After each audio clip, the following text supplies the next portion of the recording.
Sunday Night Production. Dans cet épisode, on parle d'un printemps pourri qui fait naître une vocation, de la nostalgie du mauvais temps, de l'apparence de la facilité, de condensation, de messages sous-jacents, d'un chat qui aimerait participer à la discussion, de l'importance de bien connaître son sujet, de revisiter le déjà-vu, de la meilleure façon d'avoir des oiseaux dans ses images, de la bonne utilisation des réseaux sociaux, de retrouver foi en l'humanité après avoir perdu son appareil photo, mais surtout, on parle de la pluie, mais pas du beau temps. Vous êtes tout dans l'œil du photographe.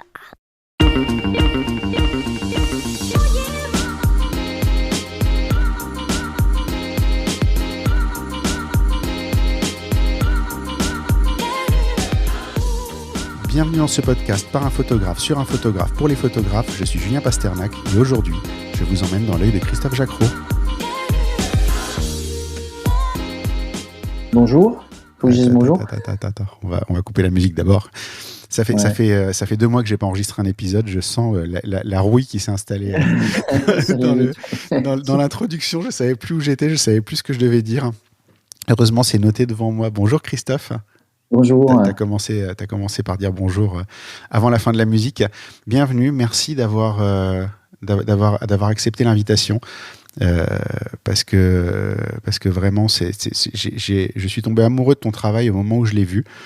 Pour la petite histoire, et on va remercier encore Marilyn Bertrand. On la remercie 2 fois en 3 épisodes, ce qui est pas courant, mais qui est ton attaché de presse de ce que j'ai vu, qui m'a rajouté du coup à sa mailing list suite à l'épisode avec Laurent Baheux. Et donc j'ai reçu un mail un jour dans ma boîte à l'occasion de la sortie de ton livre, qui n'est pas encore tout à fait sorti au moment où on parle et qui sera d'ailleurs probablement pas sorti au moment où l'épisode sera diffusé, qui s'appelle Eau forte. Et je suis tombé amoureux de ce livre à la couverture. Et ça, c'est très très fort parce que c'est pas... D'habitude, j'ai besoin de feuilleter un livre, mais celui-là, je suis en librairie, je tombe sur la couverture et je l'achète immédiatement. Emballé, pas emballé, que je puisse le feuilleter, que je puisse pas le feuilleter. Tellement elle est belle, je vous invite tous à aller voir sur la page de l'article, voir à quoi elle ressemble cette couverture, mais si vous tombez pas en amour devant ce livre, je ne comprends pas. Donc déjà, merci d'être là et bonjour. Bonjour, c'est moi, merci de m'accueillir. C'est un très beau projet et du coup, ça m'a ouvert vers tout ton univers dont on va parler aujourd'hui, puisque tu as un univers très précis, très particulier, très à toi, qui fonctionne incroyablement bien. Sur ton livre, on va juste dire que donc il sort le 4 novembre 2022, donc au moment où on enregistre, il n'est pas encore sorti. Il va y avoir des expositions à Paris et en Suisse, il me semble. Ouais. Donc à partir de mi-octobre, je crois que c'est vers le 19 ou le 20 octobre. 18 pour Paris. Et 18 octobre jusqu'au 27 ou 28 novembre. Et pareil, et pour la Suisse, c'est à peu près la même chose. Je crois jusqu'au 20 novembre pour la Suisse. Je mettrai les lieux, les dates et toutes les infos dans l'article. Mais voilà, ça c'est important de le savoir parce que c'est vraiment... on n'a pas toujours l'occasion, quand je parle avec un photographe, d'aller voir son travail tout de suite en live, peut-être de même te croiser dans ces expos-là. Mais en tout cas, ça vaudra vraiment le coup et je vous encourage tous à y aller. La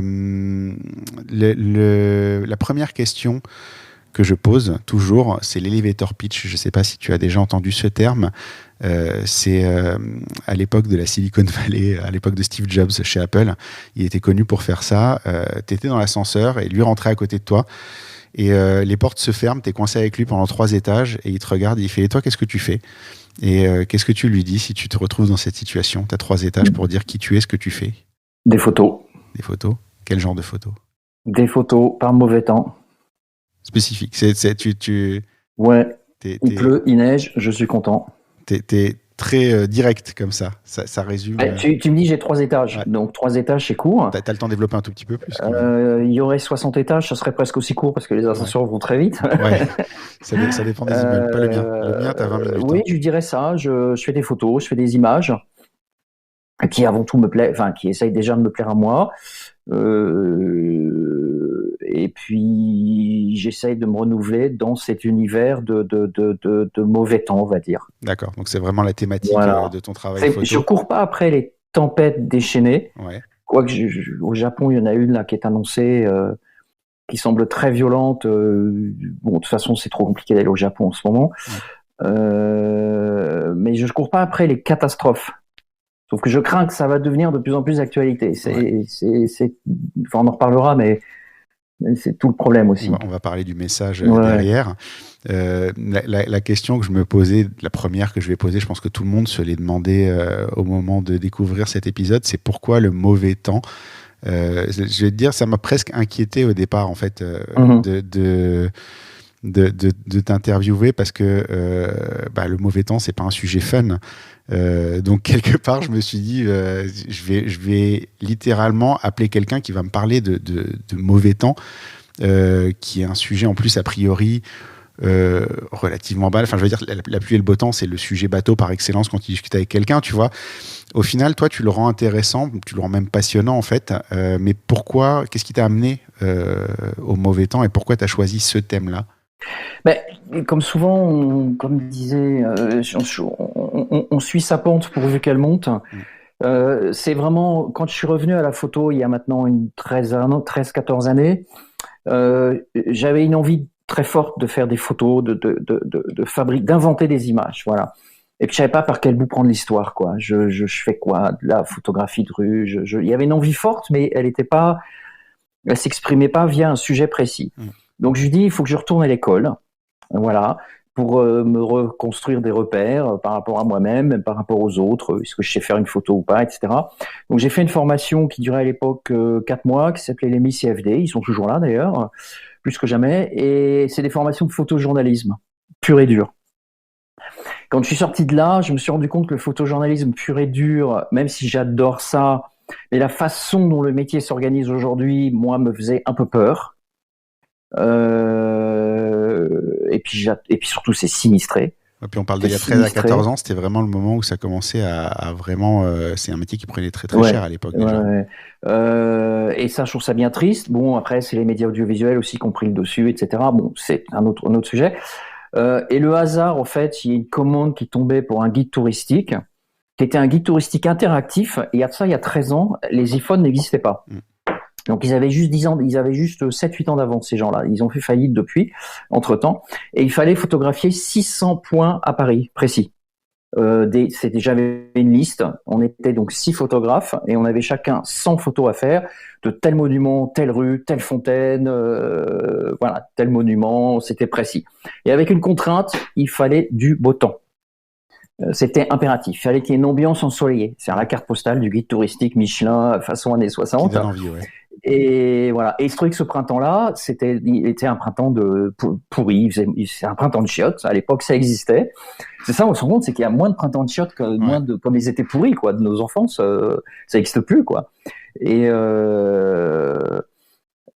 donc, il pleuvait, il faisait vraiment pourri. Puis je lui dis, tiens, Paris sous la pluie. Pour moi, il y a un univers visuel à inventer sur cette idée-là de Paris sous la pluie. Puis il y avait le contre-pied aussi, qui m'amusait beaucoup. Et donc, en fait, je sortais presque tous les jours faire des images de Paris sous la pluie. Voilà. Ce qui m'a pas empêché de répondre à la commande, plutôt bien, puisque j'en ai fait 400 sur les 600. Voilà. Donc... Mais c'est marrant parce qu'en fait, tu as répondu à une problématique qu'on a tous à un moment quand on veut se lancer dans des trucs plus perso. C'est-à-dire, quand tu bosses, tu as des commandes et on te dit ce que tu dois aller faire et tu vas le faire. Et puis, dès que tu commences à essayer de produire quelque chose de plus perso, tu te dis, je vais faire de la street. Mais en fait, la street, c'est vaste, large et pas du tout défini au final. Et tu peux te retrouver à faire quelque chose de très décousu. Et toi, tu as réussi justement à trouver ce petit chemin quelque part, visuel, qui t'a créé ton univers à toi, en fait.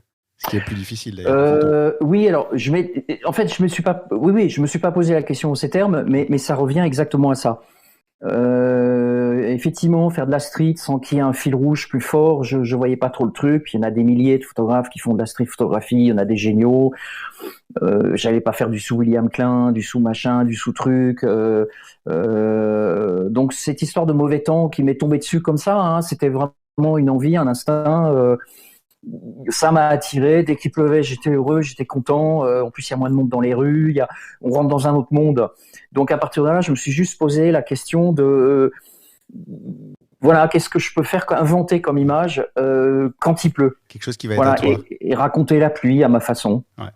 Ah, mais et embellir. Oui, pardon. c'est intéressant. Non, mais c'est intéressant parce que c'est devenu quelque chose qui est à toi, en fait. C'est vrai, ce que tu dis, c'est vrai, il y a plein de gens qui font de la street photographie. C'est d'autant plus dur. Peut-être à une époque, c'était faisable de ressortir du lot en faisant simplement des belles photos. Mais aujourd'hui, en fait, des gens qui prennent des photos dans la rue, il y en a tellement qu'au final. J'en fais des photos dans la rue. J'en fais beaucoup, hein. Ouais. Donc on peut me mettre l'étiquette en partie si on veut, hein.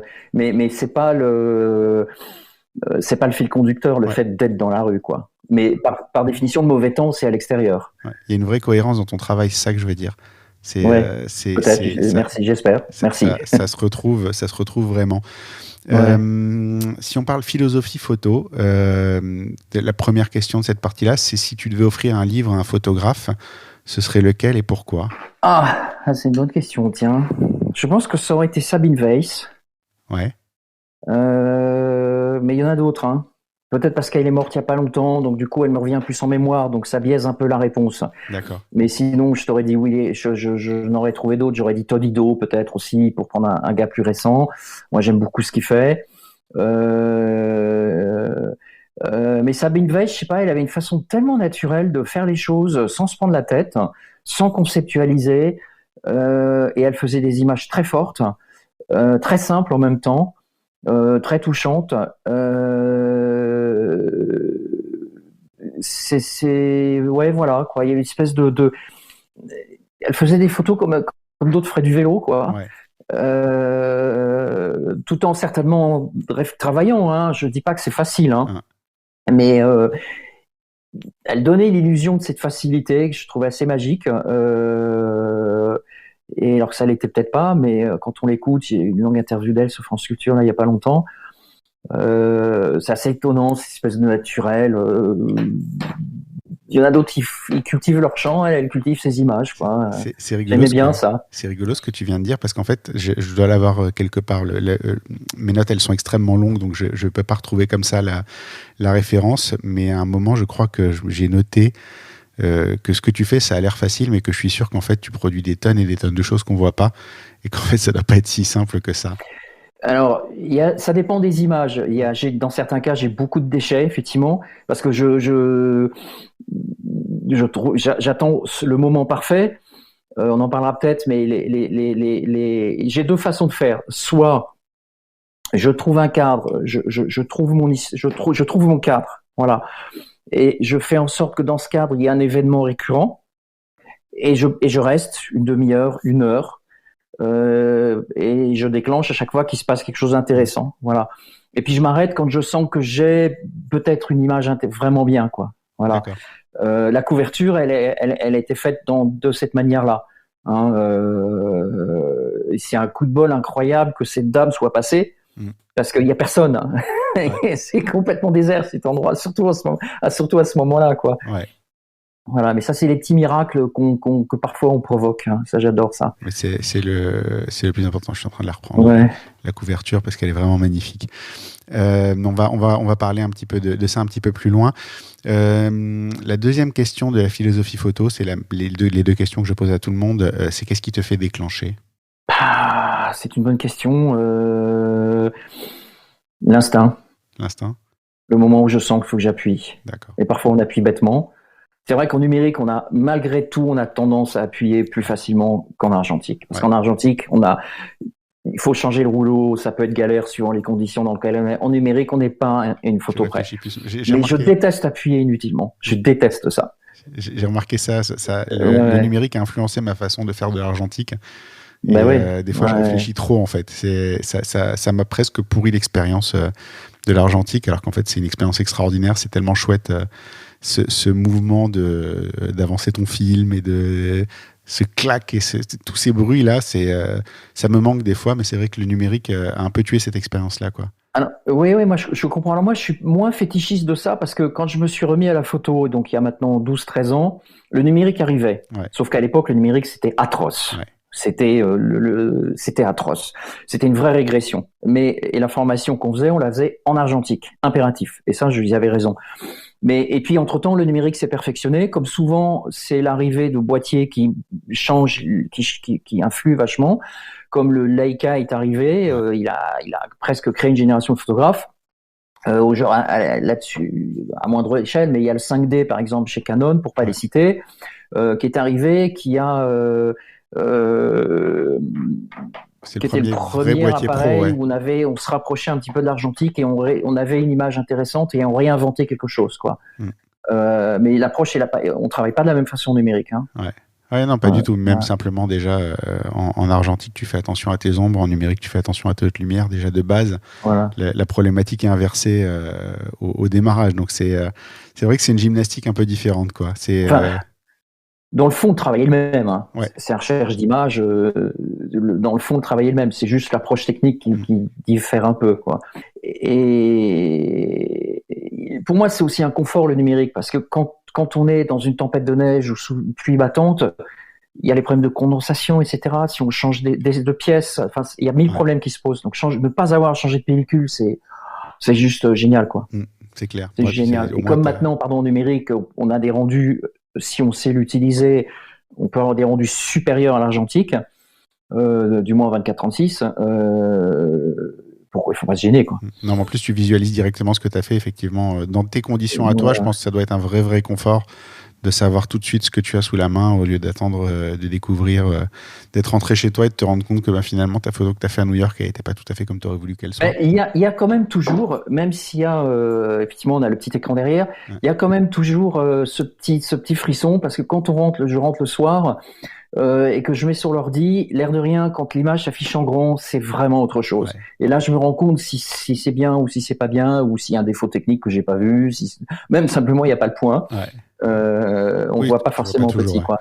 C'est le truc, c'est marrant, j'ai eu cette discussion il y a pas longtemps avec une de mes mariées, j'ai rendu un mariage et elle comprenait pas pourquoi j'imposais en fait, je leur demande d'être, quand ils découvrent leurs photos, d'être ensemble devant un vrai écran avec plein de choses. Et je leur dis, par contre, vous m'envoyez donc c'est ensemble, souriant, un verre à la main, histoire qu'ils soient relax, devant un vrai écran. Et elle me dit, mais pourquoi devant un vrai écran? Je dis, parce qu'en fait, si je vous force pas à faire ça, souvent vous regardez sur votre smartphone pendant une pause déjeuner. C'est une catastrophe. Et moi, j'ai bossé pour vos photos, quoi. Et j'ai envie que vous les découvriez dans des bonnes conditions. Et en fait, cette mariée-là avec qui j'ai eu cette discussion, qui a découvert ses photos, on est lundi matin, elle les a découvertes samedi soir. Hier, j'ai eu un message. Elle m'a dit merci de nous avoir forcé parce qu'effectivement, j'aurais regardé sur mon smartphone pendant la pause déjeuner, quoi. Et c'est fou, en fait, que les gens ne percutent pas la différence que ça fait simplement un écran d'iPad par rapport à un petit écran, quoi. Ah oui, non, c'est très... Et quand vous l'imprimez, c'est encore autre chose. Ouais, c'est encore une autre planète. Ça, j'avais eu cette discussion avec Malo il y a quelques temps où je m'étais retrouvé dans sa galerie et j'avais beau avoir vu ses photos sur écran, et j'ai un grand écran à la maison, mais les voir en imprimé, c'était encore une autre planète.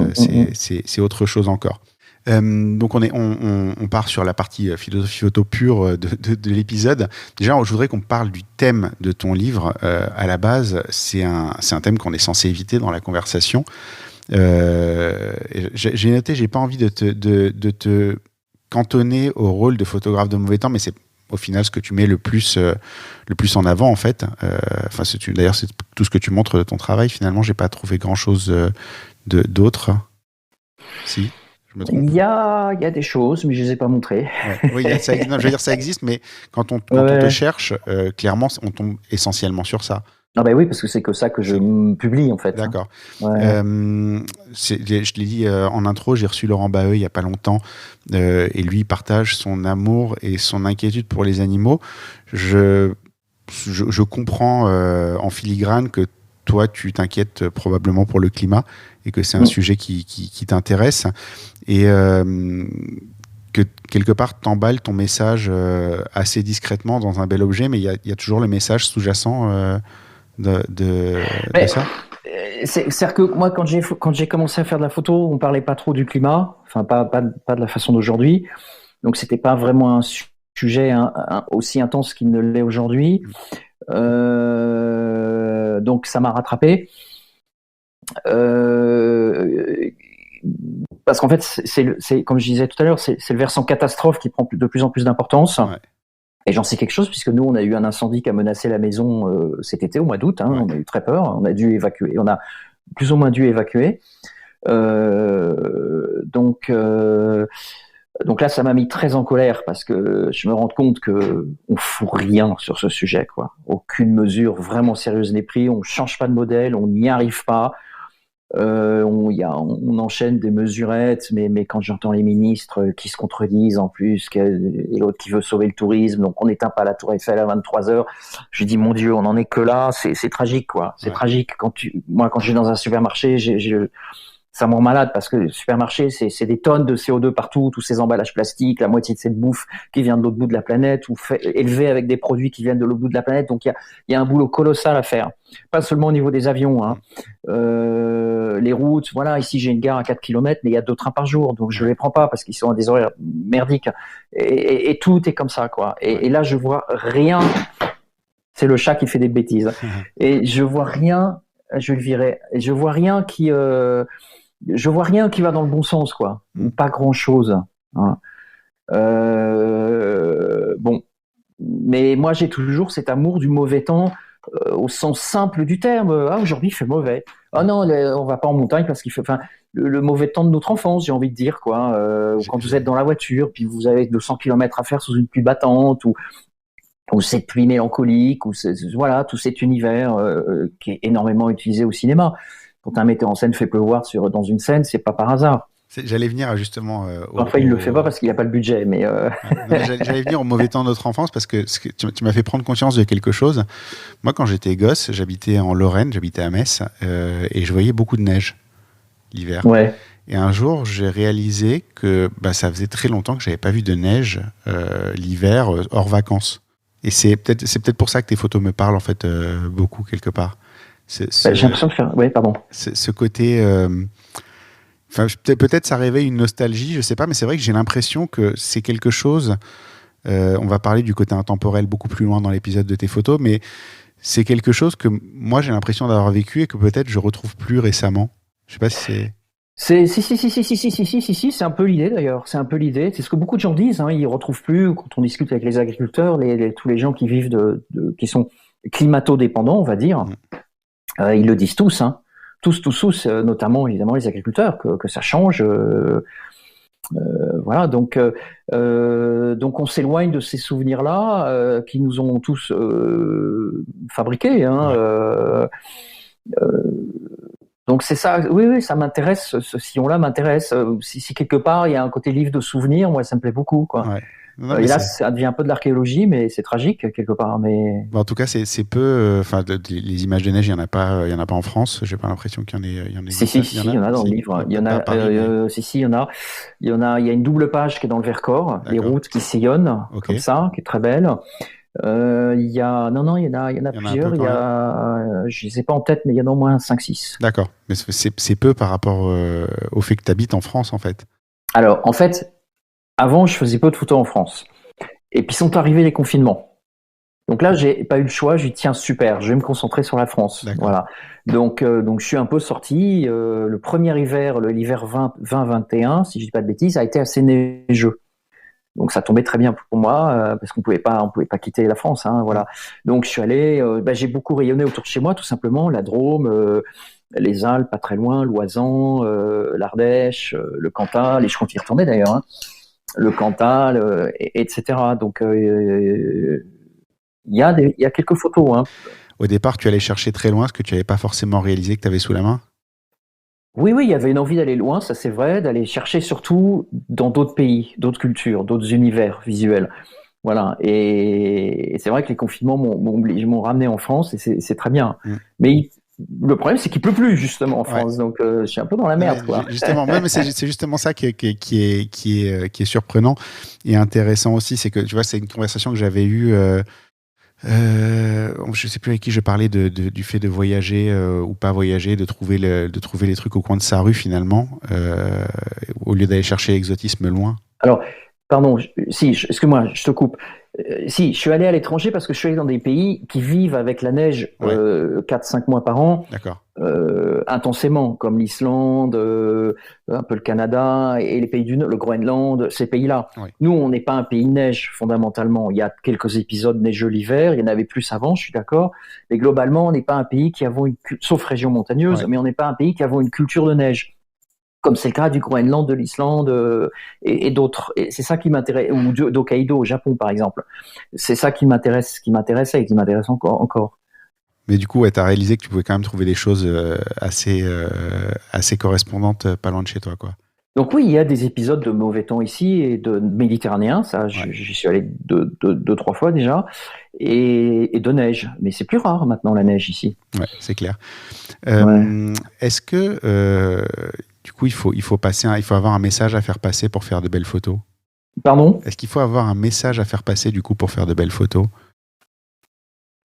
C'est pas en ces termes que je poserais le problème. Moi, je fais les images. Dans ma tête, il se passe des tas de choses, bien sûr, pendant que je fais mon image, mais une fois de plus, c'est instinctif, hein. Ouais.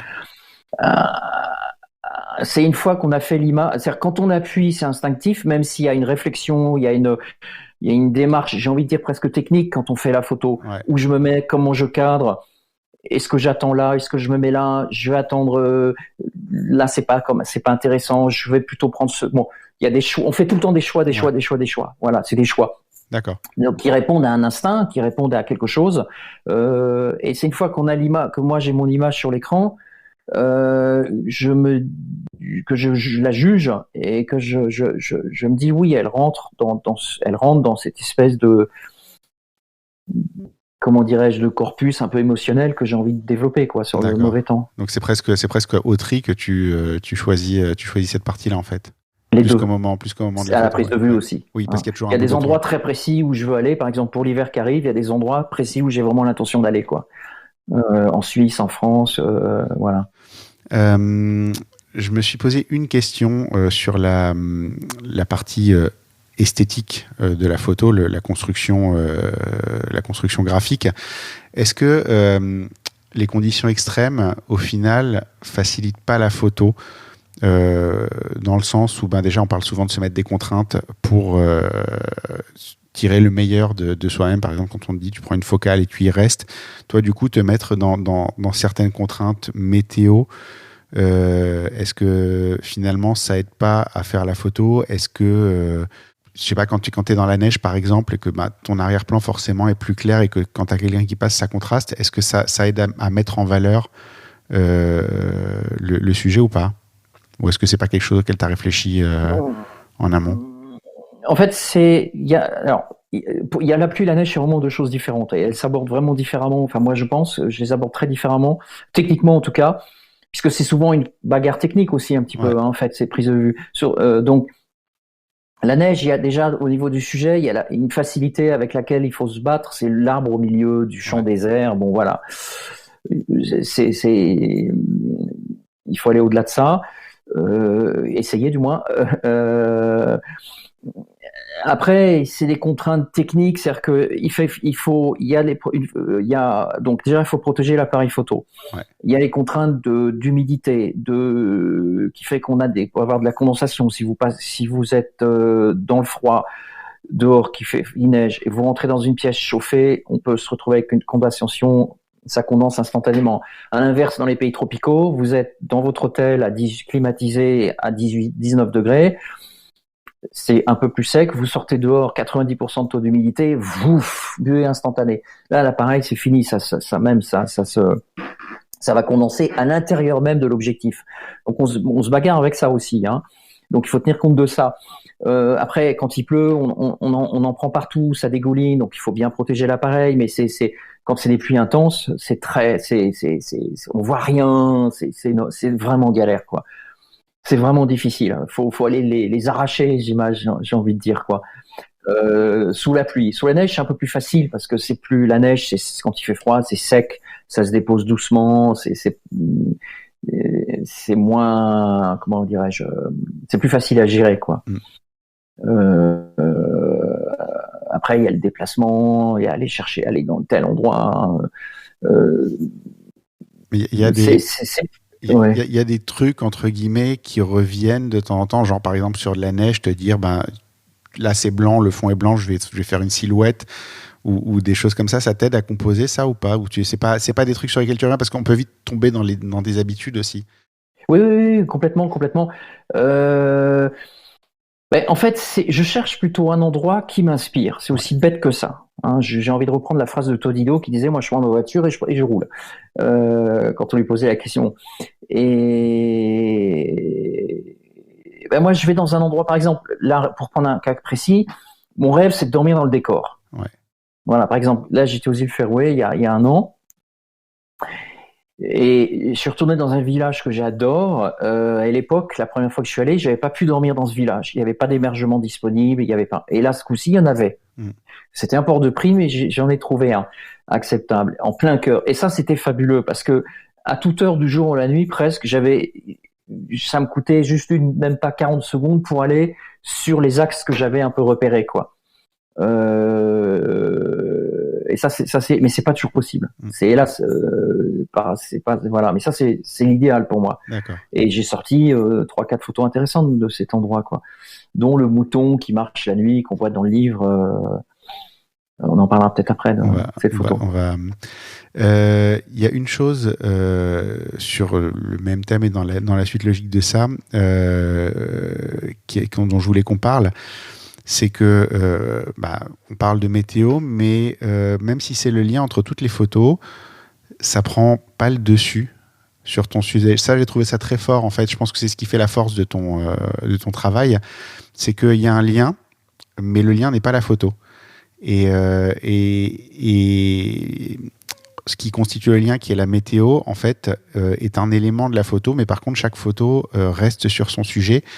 Et que tu les prennes individuellement ou en groupe, il y a toujours une originalité, il y a toujours quelque chose. Ça, j'aurais bien aimé qu'on en parle parce que justement, encore une fois, quand tu pars dans un thème, c'est très facile de se faire bouffer par le thème et de devenir ça. En fait, chaque photo que tu fais va quand même garder son caractère propre. Alors, c'est marrant parce qu'on me l'a reproché, ça. Le photojournalisme pur et dur, il va me le reprocher parce que en photojournalisme, il y a un souci d'une histoire. Donc, chaque image raconte quelque chose de différent. Et c'est que moi que c'est vrai que moi que j'ai un peu tendance, mais moi, c'est un vrai choix aussi, c'est que chaque image se suffise à elle-même, que chaque image soit son monde, qu'elle ait son monde propre, et qu'elle ne dépende pas forcément de la suivante. Dans certains cas, oui, mais en général, non. J'aime bien que chaque image, effectivement, puisse être la seule, en fait, quelque part. Qu'elles vivent par elles-mêmes. Quand on prend la couverture, je ne sais plus comment s'appelle la maison de la couverture de ton livre, elle a un nom. C'est la maison Keller, je crois. La maison Keller, exactement. Je cherchais c'est le nom c'est le nom du propriétaire, de l'industriel qui a construit cette baraque improbable. Mais du coup, tu vois, quand on voit cette photo, tu vois la maison. Plus que tu vois que c'est sous la pluie, plus que tu vois le côté météo, même si le côté météo est très présent et contribue à l'originalité de la photo, parce que j'imagine que la maison là, elle a été photographiée sous tous les angles et de toutes les manières possibles.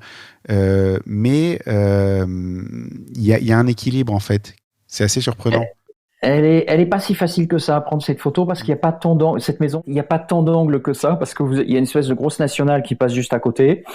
Il y a le torrent, enfin une espèce de grand torrent qui passe au pied de la maison, et puis c'est très boisé, donc ça réduit considérablement. J'ai tourné pour essayer de trouver d'autres angles, c'est pas évident. Ouais. L'angle idéal, ça serait d'être suspendu sous le pont, bref. Alors la couverture, oui, la pluie, c'est vrai que là, ce qui m'a attiré, c'est cette maison qui est complètement hallucinante.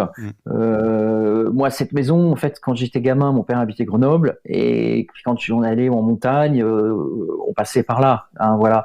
Donc, elle était très impressionnante. Ce qui est incroyable, c'est ça n'a pas changé. Hein. Ouais. Depuis 40 ans, quoi. Elle est toujours là. Donc, là, c'était clairement le sujet qui m'a intéressé. Et je l'ai associé à la pluie parce que, comme effectivement, cette maison, elle sort droit de je ne sais quel film d'horreur ou de roman d'horreur ou un peu angoissant, à la miserie ou autre, je pouvais pas ne pas l'associer au mauvais temps. Hein, ouais. Et donc la prendre sous la pluie, je suis allé 3 fois là-bas, sous la pluie et sous la neige. Et donc j'ai travaillé les angles, je l'ai sur plusieurs versions. D'ailleurs, le livre, vous avez version pluie devant et version neige derrière, mais avec un autre angle, hein, en 4e de couve. Voilà. Donc ouais, j'ai adoré aller là-bas. En plus, c'est pas très loin de chez moi, c'est à 2h30 de voiture. Mais du coup, elle pourrait vivre par elle-même, cette photo, en fait. Elle est pas hors complètement. Mais moi, j'aime bien que les photos vivent par elles-mêmes. Pour moi, une photo qui vit pas par elle-même m'intéresse moins. Pour rester gentil. Si on reste sur la composition, t'as une qualité qui est quand même un gros cran au-dessus de la moyenne en termes de composition, un gros cran même. Tout est toujours pile à sa place, tout est toujours bien détaché du reste. L'image elle est toujours très lisible. Comment tu fais pour être aussi précis ? J'imagine que c'est beaucoup d'attentes. Pas forcément. Je sais pas. Je fais mon boulot, j'ai envie de dire quoi. Ouais. Donc, c'est comme il y a des vignerons, ils font du bon vin, puis d'autres, ils font du vin moins bon. Pourquoi il y a des vignerons qui font du très bon vin, alors que c'est le même raisin, c'est a priori la même terre, c'est les mêmes plus ou moins les mêmes instruments. Voilà, mais il y en a un qui sort un jus merveilleux et l'autre, c'est une piquette. Donc, c'est dans la façon dont ils travaillent. C'est plein de... Voilà. Mais pour moi, la composition, c'est fondamental. Composer, c'est fondamental. À partir du moment où on a un cadre, puisque l'image elle est forcément découpée, il y a une limite. Ouais. Donc à partir du moment où il y a une limite, il faut la gérer cette limite. Et donc voilà, et donc ça m'intéresse de composer, de savoir pourquoi je mets telle chose là, je coupe pas, je coupe ici, je coupe pas là. Je suis tout le temps avec ces questions-là. Voilà. Où je coupe. Parfois, c'est difficile parce que je trouve pas la coupe. Ouais. C'est souvent ça. Hein. Je trouve pas la coupe. Ça me fait penser à une photo qui est sur ton site en 2 exemplaires différents. C'est une photo d'une montagne. Il y a une maison, un oiseau qui vole vers le haut, et elle est croppée de 2 façons différentes sur ton site. Cette photo. Je vois plus laquelle c'est. J'en ai beaucoup quand même. Je vais te dire. Attends, on coupera un petit peu. Après, oui, c'est dans Blizzard. C'est dans Blizzard, voilà. Donc dans Blizzard 1, tu as une photo, c'est une maison à flanc de montagne avec un oiseau qui vole vers le haut, et à un moment, je me suis même demandé si la photo n'avait pas été tournée intentionnellement pour Attends, je regarde également. Hein. Donc, dans Blizzard 1, une maison à flanc de montagne en bois avec un oiseau qui vole vers le haut. Ah oui, c'est en Suisse. Dans Blizzard 1 Dans Blizzard 1, et elle est dans une autre série qui est... Ah non, c'est marrant, j'étais resté sur l'idée que c'était pas la même. Non, ah oui, elle est là, voilà. Non, si, c'est la même. En fait, j'ai plusieurs versions de ces images. Attends.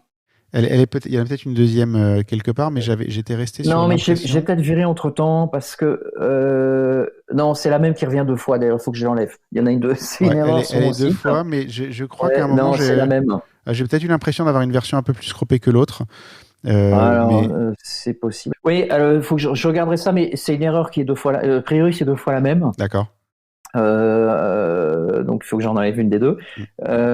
J'ai plusieurs. Voilà, ça c'est le cas typique. Donc ça c'est un hôtel en Suisse qui a été un moment qui a été très instagrammé. Donc ils ont eu une explosion de fréquentation parce qu'il est incroyable cet hôtel. Il est au milieu d'une falaise, au bord du vide. Il est complètement insensé. Et là, j'ai mis des miettes de pain pour attirer les oiseaux. J'allais dire, l'oiseau fait toute la photo, comme on a eu la chance. Oui, voilà. Sur là en bas, pour attirer quelques oiseaux. Et je voulais qu'il neige. Voilà. Donc c'était au mois de novembre. Je me souviens, par miracle, ils étaient encore ouverts jusqu'à la fin novembre. Les nouveaux propriétaires est resté ouverts. On était tout seul. On peut faire en téléphérique, mais on est monté à pied. J'étais avec un ami. Et on a dormi dans cet hôtel. Et le lendemain matin, comme les prévisions l'avaient annoncé, il a neigé, mais pas beaucoup. C'était pas assez fort. Je suis pas très satisfait. L'ambiance est pas mal. L'ambiance est intéressante, mais je voulais quelque chose de plus neigeux, quoi. Mais bon, j'ai quand même fait mes images puisque j'étais là. Il y avait ce brouillard, ça c'était vachement bien. Effectivement, j'ai mis ces miettes de pain pour qu'il y ait un oiseau qui passe, quoi. C'est rigolo parce qu'à chaque fois que je parle de photos d'oiseaux, j'apprends un nouveau truc. Moi, je suis longtemps resté dans l'idée que les oiseaux, t'as de la chance ou t'as pas de chance. Et je crois que c'était Vuttera, il a une photo comme ça où il y a des oiseaux qui s'envolent et tout. Et je dis, mais quelle chance tu as d'avoir les oiseaux qui décollent. Il me dit, mais tu mets un coup de pied par terre.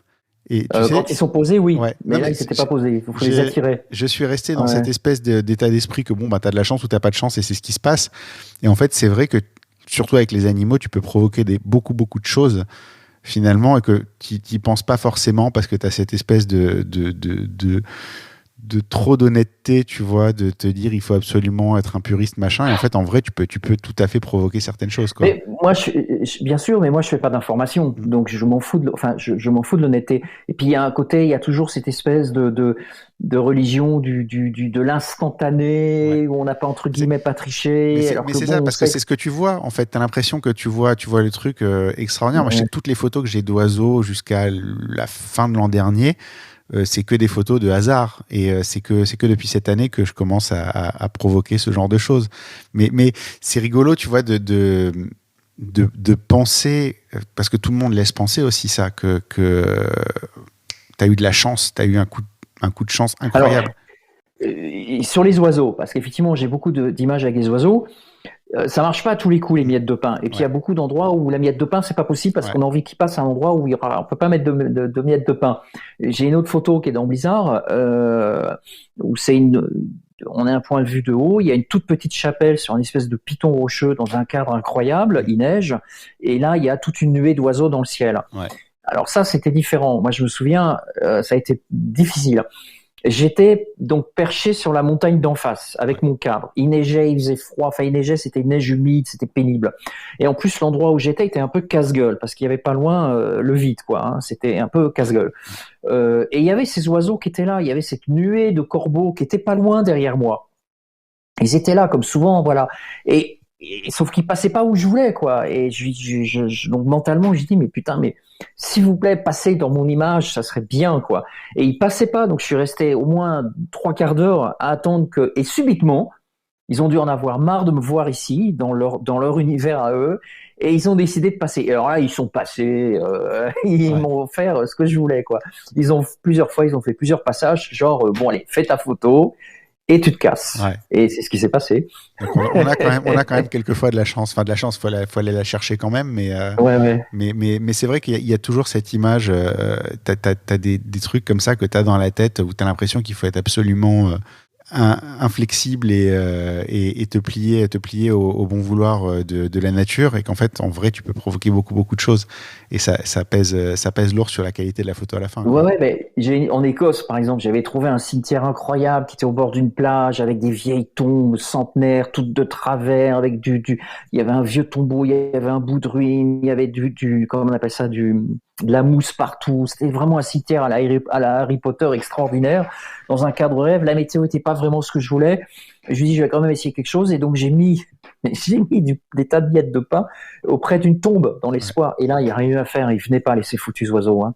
Pas un seul n'est venu. Par contre, il y avait un mec, il y avait des Anglais qui étaient venus, qui étaient là, qui m'ont regardé bizarre. Ouais.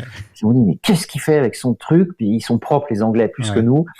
Donc j'ai dû m'expliquer auprès du gars qui me regardait vraiment. Qu'est-ce que c'est que ce Français givré là? J'ai dû m'expliquer pourquoi je mettais des miettes de pain, etc. Et j'ai bien nettoyé derrière. Hein. Ouais, ça il faut. Voilà. Il faut toujours laisser l'endroit comme tu l'as trouvé. Bon, c'est que du pain. Tu viens de répondre partiellement à la question, mais est-ce que tu décides en amont des endroits précis que tu vas photographier? Je pense. Souvent, oui, pas tout le temps peut-être. Alors en amont, c'est quel pays ou quelle région? Par exemple, pour Signor, le livre en Islande qui a quelques années, j'ai fait 7-8 voyages, et à chaque voyage, je me concentrais sur un coin précis. Voilà. Donc le sud, l'ouest, le nord-ouest, l'est, voilà. Mais il y a des endroits que tu peux repérer en avance et y aller le jour où les conditions sont réunies, genre l'hôtel. J'imagine que tu savais précisément alors ton image en tête avant d'y aller. Alors, j'ai 2 hôtels perchés. Hein. Dans les 2 cas, effectivement, quand j'y suis allé, j'avais jamais été avant. Ouais. Donc, il y a une part d'inconnu. Hein. Mais effectivement, j'y vais sur une prévision météo. D'accord. Voilà. Mais tu connais le lieu, tu l'as déjà repéré en amont quand même, tu sais. Non, j'avais pas été avant. D'accord. Mais c'est assez loin, donc non. Mais tu sais que ça existe, mais t'as pas de repérage réellement. Enfin, alors non, mais c'est-à-dire qu'en fait, comment je fais, c'est qu'après je vais sur les réseaux sociaux, je tape le nom du lieu, et puis je regarde les milliers de photos de touristes quand il y a des photos de touristes ou des photos, tout est photographié de toute façon sur Terre maintenant, et je regarde, et au travers de ces photos-là, je vois, j'essaye de voir qu'est-ce qui est possible autour. Voilà. Donc je vois les contraintes. Parfois on les voit pas toujours, mais j'arrive à repérer à travers les photos des autres. Des photos de touristes ou autres, parce que dans ces 2 hôtels, ils sont assez photographiés quand même. Donc j'y suis allé en sachant à peu près quelles seraient mes possibilités autour. D'accord. La surprise, par contre, pour l'autre hôtel qui est dans le livre, C'est celui avec la route, où il y a deux versions, la courbe, ouais, voilà. Là, la route était fermée. Enfin, je suis allé 2 fois. Et la première fois, la route était ouverte.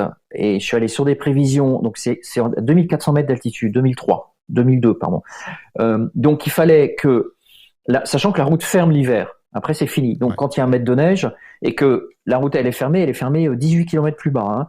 Donc, je pouvais y aller qu'aux premières neiges. Au moment où on passe encore, quoi, voilà, comme le col de l'Iseran, par exemple. J'ai une photo dans le bouquin, il y a une photo du col de l'Iseran qui est complètement inaccessible l'hiver, et j'y suis allé avec les premières neiges, en fait, où on passe encore, voilà.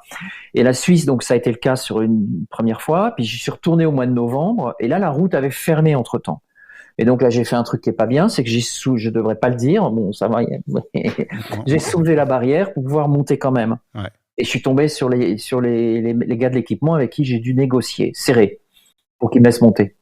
Mais du coup, tu savais où t'allais, par contre, et là, du coup, t'as été. Je savais exactement où j'allais, j'étais la veille. D'ailleurs, c'est comme ça que j'ai pu convaincre les gars. C'est que j'ai sorti mon iPhone, parce qu'ils voulaient pas. Ils me disaient, nous, on va en prison s'ils voulaient quoi que ce soit. Ils voulaient pas me laisser passer. Et donc, j'ai sorti mon iPhone, j'aurais montré les photos que j'avais fait la veille. Et je leur ai dit, voyez, la nuit tombe, je suis pas complètement satisfait. Donc, ils m'ont regardé comme ça, et ils m'ont dit, bon, ok, 1 heure. Ouais. On vous laisse 1 heure. Et dans 1 heure, vous venez nous voir pour nous dire que vous êtes revenus. Et j'ai pu, et du coup, sur la photo, on voit ma trace. Ouais. Mais du coup, il y a en bas à droite de la photo, je sais plus si c'est celle qui est dans le bouquin ou une autre, on voit ma trace sur la route. Du coup, il y a la problématique de l'accès qui se représente à chaque fois. Là, c'était visé à un moment précis où on peut encore passer sur cette route avant qu'il y ait 60 cm de neige, quoi. Là, on ne passe plus. Voilà. Sauf, mais voilà. Enfin, à pied, on peut y aller à pied, mais là, c'est 18 km, c'est beaucoup. Hein. Ça fait beaucoup, surtout dans la neige, ça doit pas être très fun à faire. Ouais. Enfin, c'est une belle aventure, en tout cas. Tu t'en rappelles quand tu l'as fait. Comme je suis content des images, c'est un bon souvenir, effectivement. Ouais. J'avais des conditions j'ai pu avoir les conditions pour travailler. Un peu le temps, voilà. S'il y avait plus personne, évidemment, plus de touristes, plus personne. C'est ça qui est rigolo, c'est qu'en fait, au moment où tout le monde va se planquer au chaud à côté de la cheminée avec un bon chocolat chaud, toi, tu fais le chemin inverse, en fait. Mais cet endroit-là, parce que ça m'intéressait effectivement parfois, ça m'intéresse parfois pour des lieux un peu emblématiques, mais de les prendre à contre-pied, quoi. Ouais. Donc cet endroit, vous venez au mois d'août, c'est le cauchemar. Hein. Il y a 50 motards à la seconde qui passent, parce que c'est une route très connue des motards. Vous avez le parking, il est blindé, vous avez 800 personnes qui sont là, vous avez le restaurant derrière qui vend ses sandwichs une fortune et c'est une industrie monstrueuse, c'est du tourisme de masse avec l'industrie qui va avec, quoi. Et là, il n'y a plus personne, le restaurant est fermé, il n'y a plus personne. Le lieu personne n'avait jamais vu ce lieu comme ça, quoi. Pardon ? Personne n'avait jamais vu ce lieu comme ça, en fait. Non, parce que pareil, avant d'y aller, j'ai passé des heures sur Internet en tapant tous les mots-clés possibles et inimaginables pour voir si quelqu'un avait pris cet endroit sous la neige. D'accord. Et j'ai pas trouvé. Bah écoute, maintenant c'est fait. Il y a une chose que j'ai trouvée très amusante en parcourant ton site, c'est que ton travail, c'est de shooter le temps gris et la neige, et au final, tes photos sont très colorées. C'est assez surprenant, en fait, quand on arrive et sur ton site, on s'attend pas à ça, en fait, d'aller chercher autant de couleurs. J'ai des photos sinistres, hein. Sans couleur, sans rien, proche du noir et blanc. Par exemple, les 2 tunnels sont quasi noir et blanc. Mais oui, j'aime bien aller chercher la couleur. Les 2 tunnels, je crois qu'il y a un panneau bleu pétant, si je me souviens bien. Si on parle non, bien des mêmes. Cette version. Pas dans les versions. Enfin, oui, j'ai des versions. Le tunnel, j'ai 15 000 versions parce que comme j'habite au pied du Vercors et qu'il y a beaucoup de tunnels qui ont de la gueule en plus. Effectivement, j'ai un tunnel où il y a un panneau bleu c'est celui qui m'a vraiment marqué. Par exemple, tu vois, je reprends Blizzard 2, tu as une maison bleue, une maison rouge dans la neige, tu as des falaises rouges. Enfin, il y a des photos. Effectivement, il y a des photos qui tirent vers le noir et blanc, mais tu as plein de photos où tu as un pop de couleurs, même si c'est qu'un panneau. D'ailleurs, c'est rigolo parce que tu vois, moi qui évite les panneaux de signalisation comme la peste, toi, souvent, ils aident à construire la photo. J'essaye de jouer avec, ouais. Alors, l'hôtel, L'hôtel, il y avait un panneau qui m'embêtait que j'ai viré, pour être très honnête. Ouais. Mais sur une version, il y a un panneau en moins. D'accord. Mais en tout cas, il y a souvent des pops de couleurs dans ta photographie. Et c'est vrai que quand on te dit quelqu'un qui fait des photos dans la neige, quelqu'un qui fait des photos dans la grisaille, sauf si on te dit Sol Lighter éventuellement, où effectivement tu vas imaginer les parapluies colorés, les trucs comme ça. Mais toi, il y a vachement de couleurs, même en ville, au téléobjectif. D'ailleurs, j'allais dire la référence de ça, c'est Sol Lighter. Mais en fait, tu arrives à t'en détacher, c'est-à-dire qu'il n'y a pas de confusion possible. Il y a pas, j'ai pas l'impression que c'est une grosse inspiration qui t'a énormément influencé. Si, j'adore Sol Lighter. Non, j'adore. J'aurais pu le citer au début d'ailleurs. J'adore Sol Lighter. Si, d'ailleurs. Si. Donc, d'ailleurs, j'ai pas mal de ces images en tête. Donc, mais bon, heureusement, c'est un petit peu différent ce que je fais, mais ça m'est arrivé de me dire non, là, t'es en train de faire du Sol Lighter. Ouais, mais je reconnais le genre parce que il a défini le genre. Faut être tout à fait honnête. S'il y a quelqu'un qui a inventé la photo couleur par mauvais temps en ville, c'est probablement lui. Mais en même temps, j'ai pas eu l'impression d'une copie. Tu vois, c'est ça que je veux dire, c'est qu'il y a une vraie identité. Ouais. Par contre, j'ai l'envie d'habiter New York. Ouais. Je crois qu'on a tous envie. Ça va changer de New York, c'est prodigieux à photographier quand il y a une tempête de neige à New York, c'est juste prodigieux, quoi. Ouais, donc j'y suis allé, j'ai sauté dans des avions, mais c'est compliqué, c'est cher, c'est pas simple, quoi. Donc quand on est sur place, c'est beaucoup plus facile. On arrive à la dernière question de la philosophie photo, et en général, celle-là, on parle d'une image en particulier. Dans ton cas, on va parler d'un type d'image, parce que c'est... je les ai trouvées vraiment marquantes. C'est toutes les images que tu fais à travers, je pense, une vitre mouillée. Il y en a qui ont plus l'air de tableaux que de photos, pour être tout à fait honnête. Je me suis même demandé par moments si c'est pas simplement l'objectif qui est mouillé, ou s'il y a une vitre. Ou je me demande même des fois si tu te balades pas avec une vitre que tu laisses mouiller, tu te mets derrière tellement le lieu a pas l'air. On pourrait presque se demander ce que fout une vitre à cet endroit-là, en fait. J'imagine que ça va être très compliqué à mettre en place, d'ailleurs. Alors, ça, c'est une bonne remarque. Qu'est-ce qu'une vitre fait à cet endroit-là? C'est pour ça, parce qu'à un moment, effectivement, c'est toujours pris dans ma voiture. Donc, c'est a priori toujours pris, parce que je me suis posé la question du point de vue. Ouais. Parce que j'ai fait des essais avec la vitre, j'ai acheté des grands plexis, mais ça pose vite des problèmes parce qu'il faut l'emmener. Le plexi, il faut quand même qu'il fasse minimum 1,20 m. Donc dans la valise c'est compliqué. Et puis après je me suis posé la question du point de vue. C'est effectivement et puis il faut le tenir incliné. Enfin ça pose, c'est pas simple. Et puis après je me suis posé la question du point de vue. C'est que je me dis mais il faut ça peut devenir gratuit. Je fais mon petit effet comme ça, puis je le mets devant n'importe quoi. Donc après je me suis dit il faut que ça reste un point de vue. Donc soit de sa voiture, soit de chez soi éventuellement. De sa chambre, de son salon, enfin d'une maison, mais d'un intérieur où on peut être effectivement. Donc il faut que ça soit réaliste. Donc elles sont toutes prises de ma voiture. Ok, oui, parce que je me disais des fois c'est pas possible qu'il y ait une surface vitrée à cet endroit-là en fait. T'es trop près. Là, on voit que la focale c'est pas toujours un téléobjectif. Enfin, il y a un truc mais c'est bien parce que c'est ce qui fait poser la question en fait. C'est tu te dis mais comment il a fait ça quoi. Alors. Faudrait que je revoie les images, mais donc elles sont toutes prises à 100% de ma voiture. Ça c'est si j'en ai peut-être une ou deux, par exemple à New York, c'était sur une terrasse et il y avait une vitre la rambarde était vitrée, donc j'ai utilisé les vitres de la rambarde. Il y a des cas, mais c'est une vraie vitre qui est là où on peut être. Donc mais le gros c'est dans une voiture. Celles qui sont dans le livre sont toutes prises d'une voiture, si je dis pas de bêtises. Alors. Donc forcément une voiture je peux pas me mettre n'importe où. Il y a un cas quand même précis en Écosse, c'est la maison Rose. Là j'ai une histoire rigolote, histoire à raconter, c'est que pareil cette maison je l'ai trouvée par hasard sur Instagram. Elle sort pas souvent, c'est à force d'être abonné à des tas de comptes Écosse, etc. où cette image a fini par sortir et j'ai trouvé cette maison incroyable, posée là, totalement irréelle. Donc j'ai trouvé l'endroit où c'était. J'y suis allé. La prévision météo s'est avérée parfaite. Et on passe une route, on fait des kilomètres. Alors, on finit sur une toute petite route très étroite, totalement défoncée, avec des nids de poules de 40 cm et qui n'en finit pas. Donc, je me suis demandé si le GPS m'avait pas planté. Et puis à un moment, on arrive, il y a une gigantesque grille, mais énorme grille de château, quoi. Bon, qui était ouverte. Et puis derrière la grille, il y avait une espèce de maison forestière, mais qui était bon. Et il y avait un camion chargé de bois qui sortait à ce moment-là. Donc très bien, je laisse passer. Je lui dis bon, s'il y a un camion qui passe, c'est que c'est ouvert. Donc je laisse passer le camion et je continue. La route est encore plus pourrie, puis ça devient une piste. Ouais. Voilà. Et là, j'arrive sur ce décor fabuleux. Alors, il y a une grosse déception d'abord, c'est les 4 énormes éoliennes sur la droite. Ouais.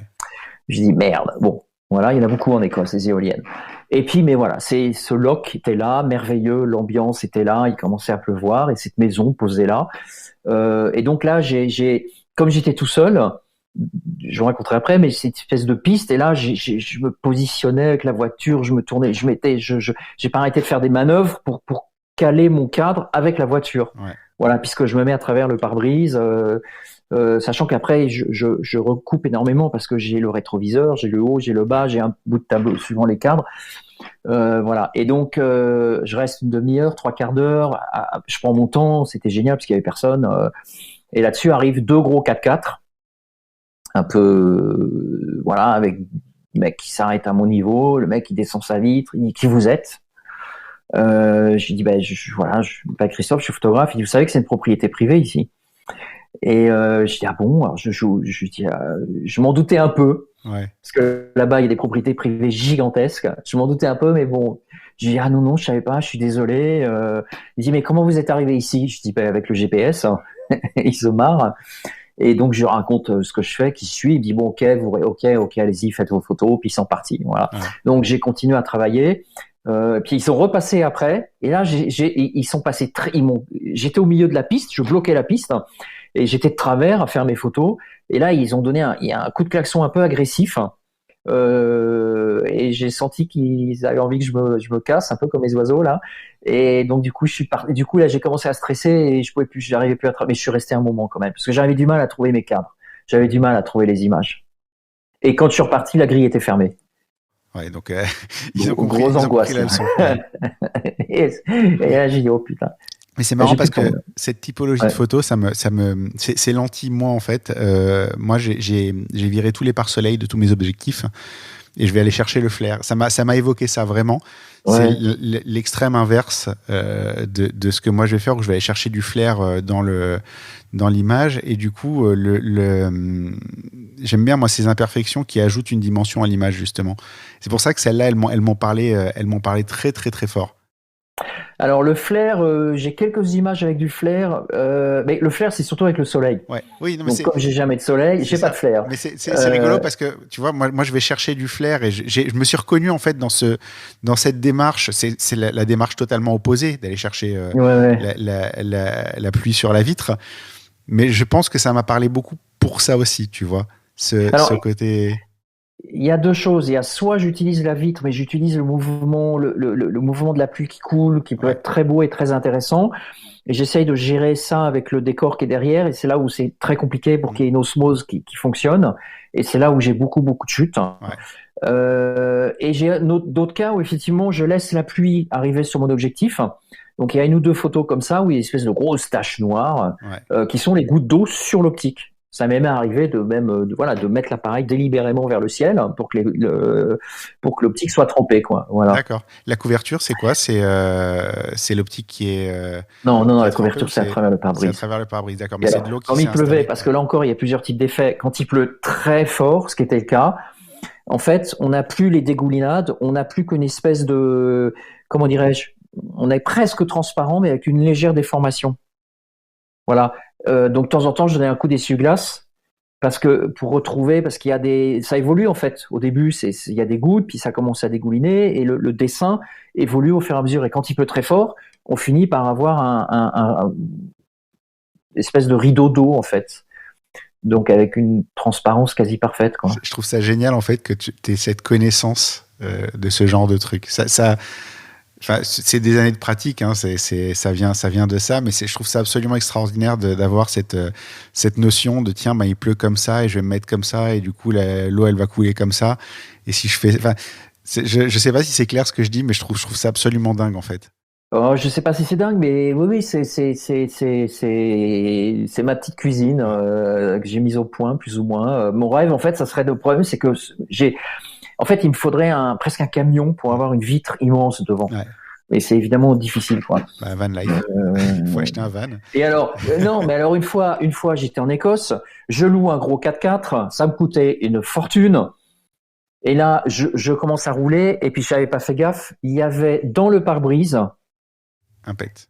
un peu, Non. des petits fils noirs pour le dégivrage, qui sont normalement derrière. Ouais. Mais là, ils étaient à l'avant. Il y avait ça sur les Autolib pour les Parisiens qui se souviennent d'Autolib. Vous aviez ces petits fils noirs dans le pare-brise. Ah, ça, c'est une catastrophe, je ne peux plus l'utiliser. Ouais. Donc, t'as loué une voiture hors de prix pour au final pouvoir rien en faire. Ouais, alors j'ai réussi à faire 2-3 trucs, mais bon, en fait, j'ai pas fait de photo derrière le pare-brise avec cette voiture-là. Ok, non, Voilà. mais c'est intéressant de voir tous ces petits trucs-là qui sont au final étonnamment simples, mais qui fonctionnent bien. Si on parle côté plus business de ta pratique de la photo, aujourd'hui, ta source de revenus principale, c'est quoi? La photo. La photo. À quel moment tu te dis, je vais faire des photos du mauvais temps et en vivre? J'ai pas tout à fait fonctionné comme ça. Disons que, en fait, quand j'ai fini la formation, donc il fallait manger. Ouais. Donc je venais d'acheter ce numérique, il me restait un peu de sous de boulot d'avant dans l'immobilier. J'ai acheté le 5D, le 5D. Et puis il y a cette commande, comme j'en ai fait plein, ça m'a fait de l'argent. C'était pas si mal payé, c'était même bien payé si on arrivait à produire beaucoup. Ouais. Et après, j'ai fait des mariages. Pendant 2 ans, j'ai enquillé les mariages. Je travaillais pour une boîte que j'aimais beaucoup parce qu'il avait une clientèle, il triait sa clientèle. Et enfin, il prenait une clientèle sympa qui voulait qui demandait une certaine écriture. Et donc, j'ai enquillé les mariages pendant 2 ans. Et puis après, j'ai commencé à exposer, ça se vendait. Et donc, du coup, c'est le switch s'est fait naturellement, en fait. Pardon ? Le switch s'est fait naturellement, en fait. C'est-à-dire, t'as fait... Oui. Ouais. Tu as fait de la photo relativement commerciale, mais à un moment, en fait, tu t'es rendu compte que tu pouvais faire de l'art et en vivre. Bah, disons que j'étais content d'arrêter les mariages parce que j'en pouvais plus. Les derniers, j'y arrivais plus, j'en ai planté un, mais parce que je saturais complètement. Mais et heureusement, voilà, effectivement, les galeries commençaient à me faire vivre, quoi. Est-ce que le côté intemporel de tes images est voulu ? Est-ce que c'est ça qui va aider en fait ton travail à durer dans le temps ? Alors ça, intemporel, il y a le mot temps dans intemporel, donc c'est logique quelque part. Le mauvais temps restera toujours mauvais temps. Là, puis après, de ce que tu dis, on n'aura peut-être plus trop du mauvais temps dans l'avenir. Il risque d'y en avoir toujours, mais ce sera plus violent. Hein. Je crois que la semaine prochaine, il y a un épisode méditerranéen en vue et c'est pas impossible qu'il soit violent. Hein. Qu'est-ce que je vais dire ? Pour moi, il y a quand même une permanence là-dedans. Il y a eu du mauvais temps, il y aura du mauvais temps. C'est constitutif de la terre, comme il y a de l'arbre, des herbes, de l'eau, du ciel. Même si on bousille un peu tout ça. Normalement, c'est censé durer, ça. Effectivement, on est en train de tout bousiller. Hein. Ça me désespère totalement. On est en train de tout bousiller. Je pense que couper un arbre aujourd'hui, ça devrait être interdit. Ou presque, sauf cas particulier, bien sûr. Mais en ville, ça devrait être totalement interdit. On devrait construire autour. Ou ne pas construire, mais voilà. Mais Hidalgo qui a voulu raser des arbres au pied de la Tour Eiffel, ça m'a. C'est marrant, tu disais ça, je pensais à ça précisément. Pour construire un magasin, hein, soyons précis. Au pied de la Tour Eiffel. C'est pour ça qu'ils les ont. C'est pas un magasin, je sais plus ce que c'était, mais j'ai trouvé ça. Je me dis, mais ils n'ont pas encore changé de logiciel, ces gens-là, quoi. Mais comment ça peut leur venir à l'idée de couper des arbres au pied de la Tour Eiffel ? Je veux dire, et pour mettre un putain de magasin ou de je sais pas quoi. Je comprends pas, quoi. Il y a besoin de rien autour de cette Tour Eiffel, si ce n'est du verre, quoi. Ouais. Et puis voilà, quoi. mais elle est sublime comme ça. Il faut arrêter de rajouter des commerces, des machins pour développer le tourisme, comme s'il n'y en avait pas assez des touristes autour de cette tour Eiffel. Ça suffit, quoi. Mince. Moi, j'habite pas loin, donc effectivement, ça me gonfle à chaque fois que je passe. Même quand tu passes à vélo, en fait, tu manques de t'emplâtrer les touristes tous les 2 mètres parce qu'ils sont partout. Bon, en même temps, ils font partie de l'économie, donc c'est très bien aussi. Mais heureusement, ça a été abandonné. Je crois cette histoire, elle a eu un tel soulèvement de bouclier que elle a dû abandonner. Mais voilà, ça prouve bien que malgré son programme écolo machin truc avec lequel elle s'est présentée, son logiciel il est pas changé, il est le même quoi. Ouais. Il a pas changé quoi. Par moment, il y a un petit côté humain solitaire dans ton travail. Alors j'imagine que c'est parce que tu inclus, quand tu inclus un être humain dedans, c'est aussi pour donner une idée d'échelle et t'en inclus un seul. Mais il y a un petit côté être humain solitaire, seul au monde, presque qui tire vers la fin du monde des fois dans ton travail, non? Oh, ça c'est un peu comme disait, il y a plein de photographes qui l'ont dit, mais d'abord on fait quelque part, on fait un peu toujours la même photo. Et puis, on parle toujours un peu de soi indirectement hein, quand on fait des photos. Il y a toujours un bout de toi et c'est il y a toujours un bout de soi-même là-dedans, bien sûr. C'est amusant parce que, alors pour la petite histoire, en fait, j'ai reçu le dossier de presse, mais je suis pas un spécialiste, un professionnel de la presse, même si je commence à avoir un certain nombre de podcasts. Donc, je me suis dit, je vais pas lire le dossier de presse avant de préparer l'interview. Je vais préparer mon interview sur la base de tes images et je le lirai après. Parce que je voulais pas être hyper influencé par ce que j'allais lire et je me suis dit si tu fais 5 ou 6 interviews et que tout le monde se base sur le dossier de presse, on va tous te poser les mêmes questions, ça va pas être intéressant. Qu'est-ce que je vais apporter à la discussion si je fais ça? Et donc à un moment dans préparant, j'ai écrit cette question-là, ce côté petit côté humain solitaire qui tire un peu vers la fin du monde. Et j'ai écrit entre parenthèses très cinéma au final. Et donc je lis le dossier de presse et je m'aperçois que avant d'être photographe, tu étais dans le cinéma. Tu as commencé dans le cinéma. Et en fait, tout a fait sens en fait à ce moment-là.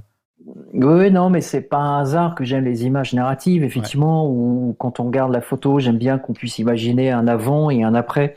Même si l'image suffit aussi en elle-même, mais il y a quand même un avant et un après. Donc il y a une dimension narrative. Oui, c'est pas par hasard, c'est pas complètement par hasard. Hein. D'ailleurs, je vends à des gens de cinéma aussi, d'ailleurs, pas mal. Hein. Non, mais c'est rigolo, tu vois. Même l'image de l'hôtel, je sais pas si c'est la tienne qui est passée, mais tu sais, il y a une espèce de livre sur les photos qui rappellent Wes Anderson. Ouais. Et c'est le petit hôtel, là, le deuxième hôtel que tu as pris avec la neige. Je suis pas sûr que ce soit ta photo que j'ai vue, mais c'est pas impossible que ce soit celle-là. T'as un côté très Wes Anderson dans tes photos par moment. Ouais, j'ai 2-3 photos où on me l'a beaucoup cité. Je vais te surprendre, mais j'aime bien son univers visuel, mais je suis pas fan de ses films. Ouais. À chaque fois il y a un truc qui me déçoit un peu dans ses films, même si visuellement j'adore l'univers. Mais je trouve ça un peu bon, je sais pas comment dire. Bref, donc je le connais pas très bien en réalité. Donc c'est un peu une affinité, juste une affinité commune sur certains types de décors, un peu kitsch ou désuets, ou graphiques et désuets. Mais c'est tout, quoi. Si un jour je le reçois, je lui demanderai pourquoi il fait du Christophe Jacquot. Voilà. Who is this guy? Oh yes, I know him. Il y a une phrase qui m'a marqué justement du coup quand j'ai lu le dossier de presse. Ça a dit t'es revenu à la photo parce que tu peux le faire tout seul et sans contrainte. Oui. Ça, j'ai trouvé ça super absolument. Ben oui. Oui. Il n'y a pas besoin de mobiliser des sommes d'argent colossales, de trouver des financements, d'emmener une équipe entière. Même si parfois le côté collectif du cinéma me manque un peu. Ouais. Et en même temps, voilà, être totalement indépendant, ça c'est génial. Et solitaire, ça j'adore aussi. Ça doit être dur, je pense, après de revenir à une équipe.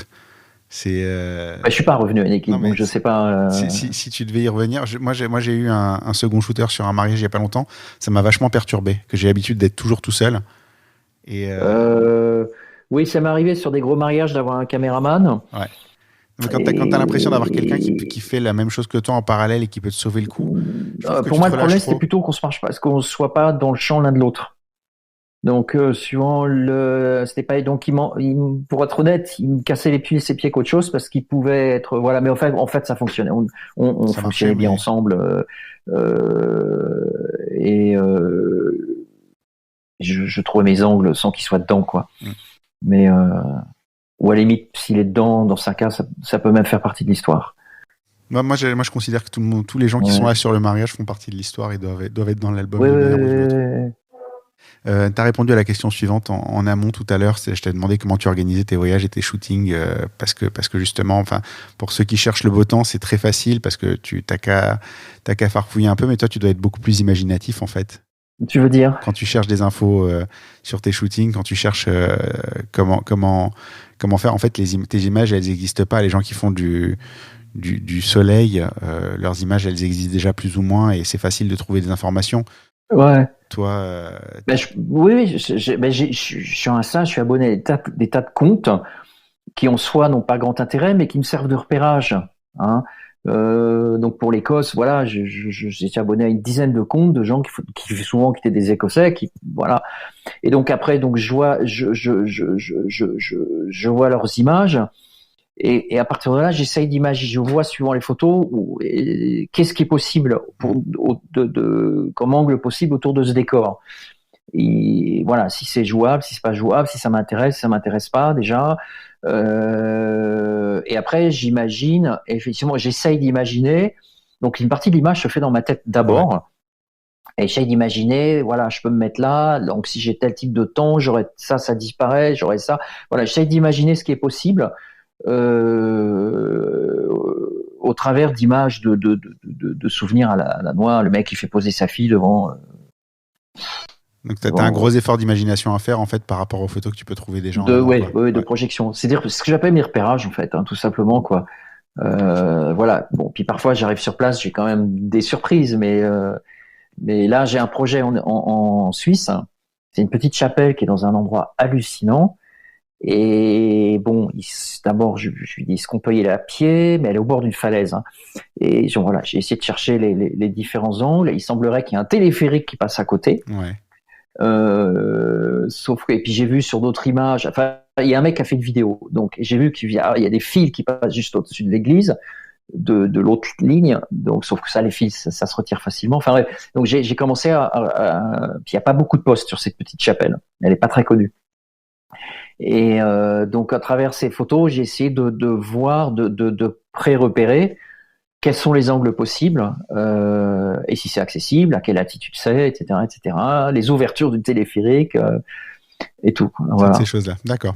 Ouais, ça demande une organisation vraiment précise, quoi. Une préparation vraiment précise. J'imagine que tu dois quand même produire beaucoup d'images, mais ton site est un des mieux organisés et des plus cohérents que j'ai eu l'occasion de visiter. Alors déjà, quand moi je vais sur un site, en général, j'essaie d'être relativement efficace. Là, j'ai commencé. 45 minutes après, j'ai levé la tête, j'ai fait « Oh merde, ça fait 45 minutes, il faudrait peut-être que je commence à écrire ». Donc, c'est te dire que je me suis retrouvé happé là-dedans. Mais on se perd pas, on reste dans le thème. Il y a une bonne sélection. Toutes les photos sont au niveau, ce qui n'est pas le cas de tous les sites internet où tu as pas mal de gens qui remplissent pour remplir. Toi, c'est vraiment, il y a une vraie cohérence. La sélection est bien resserrée sur les albums. Comment tu te fais violence? Comment tu arrives à ce niveau de tri, à ce niveau d'exigence-là?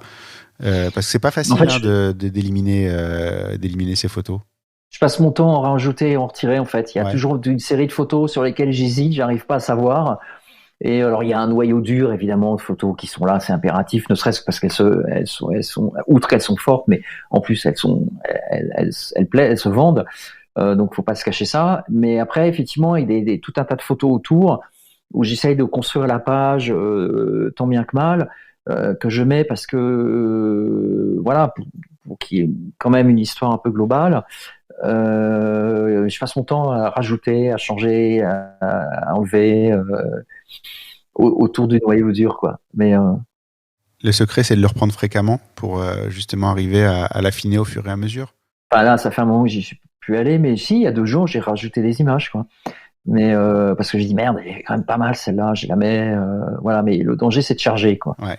C'est intéressant comme approche. Je suis de la team qui fait une fois et qui revient plus pendant 6 mois et qui en rajoute une de temps en temps. Mais effectivement, t'es pas le premier à me dire que t'enlèves, tu remets, tu vois comment ça fonctionne et tout. Et finalement, c'est vrai que c'est les bons sites.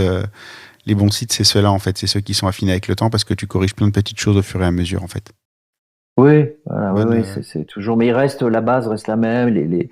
Là, ça fait longtemps que j'ai pas rajouté de nouvelles pages, si ce n'est l'Écosse et les Féroé. Et que ça va, bon, j'espère l'enrichir bientôt. Bah, j'espère aussi. Ça me fera plein de choses à découvrir encore. J'ai vraiment beaucoup aimé ton site. Dernière question de ce côté business. Est-ce que tu gagnes bien ta vie aujourd'hui? Oh, on serait aux États-Unis, je sortirais un chiffre directement en dollars, mais on n'est pas aux États-Unis. Je demande pas un chiffre. Je demande pas un chiffre précis. C'est une idée générale. En fait, j'ai eu des très bonnes années. Ouais. Y compris de ma première année du Covid. 21 a été pas trop mal. Là, cette année, c'est plus dur, bizarrement. J'ai les conséquences au Micron, etc., où les rues étaient vides, les galeries sont vidées, etc. Ouais. J'en vis assez confortablement, on va dire. D'accord. Voilà. Ok. On arrive à la conclusion de l'épisode. Si je te demande quel est le pire moment de ta carrière? Peut-être les moments de doute. Quelqu'un en ce moment d'ailleurs. Les moments de doute par rapport à ton travail, par rapport à... Ouais. Qu'est-ce que je continue? Est-ce que je continue pas? Où je vais, etc. D'accord. Dans quelle direction tu pousses? Ouais. Et par opposition, c'est quoi le meilleur moment de ta carrière? Oh, il y en a plein. Carrière, j'irai pas jusque-là, mais il y en a plein. Des moments où je suis sur le terrain, je travaille et il se passe, je fais ce que j'arrive à faire, je fais ce qui me plaît et ça fonctionne, quoi. Mais si j'ai les mauvais souvenirs, on a tendance à les enterrer, hein, mais c'est une anecdote qui me revient, mais c'est un acte manqué, ça, parce que c'était en Italie. Et c'était en Italie, autour d'un grand lac italien, et il n'y avait pas la météo que je voulais. Enfin, j'étais pas très content. Je sortais pas ce que je voulais. J'étais pas content de ce voyage. Bon, il y en a eu dans le bouquin, mais et j'étais monté sur un village accroché comme ça. Et puis il se met à pleuvoir. Je remonte dans la voiture. Puis il y a un nuage de brouillard qui passait. Je dis tiens, je vais essayer. Je prends la voiture. Je vais sur le village qui est un peu au-dessus. Et puis j'arrive là-haut, je trouve pas mon appareil photo. Et normalement, il est sur la banquette à droite. Et là, je le trouve pas. Je dis mais merde, il est où cet appareil? Là, panique totale, début de panique totale. Je cherche partout, pas d'appareil photo. Et à l'époque, c'était le 5D Mark III. Donc c'était pas le tout dernier. Et puis je commence à réfléchir parce que quand on perd un truc, c'est dans sa tête qu'on le retrouve. Et je réfléchis et en fait je réalise qu'en fait le village plus bas, il commençait à pleuvoir. J'étais sorti de la voiture, je faisais des photos et j'avais posé l'appareil sur un muret et j'avais ouvert le coffre de la voiture pour mettre mes bottes et le kawaii, etc. M'habiller, autrement dit. Et je suis reparti en laissant l'appareil photo sur le muret. Tu l'as retrouvé? Et donc quand je suis redescendu une heure après, l'appareil photo n'était plus sur le muret, évidemment. Et là, je me suis détesté, mais pendant des heures, je me suis détesté, quoi. Je me dis, mais comment tu peux faire un truc pareil, quoi? Comment tu peux l'oublier, ton outil? C'est comme si un violoniste, je sais pas, si un violoniste oublie son violon, enfin, c'est pas possible, quoi. C'est sa raison d'être, presque. Donc, et je l'avais oublié, quoi. Donc, mais j'étais pas bien pendant des heures et des heures. Le lendemain, je vais au commissariat qui était super loin. On sait jamais, quoi. Donc j'explique, ils me regardent un peu étrange comme ça, les gars. Je lui dis, ben voilà, j'ai perdu mon appareil photo. Si par hasard quelqu'un vous le ramène, etc. Bon, j'ai fait ma déposition, ça a duré 2 heures. Et puis voilà. Et puis le lendemain, et donc j'ai plus d'appareil. J'avais mon appareil de secours.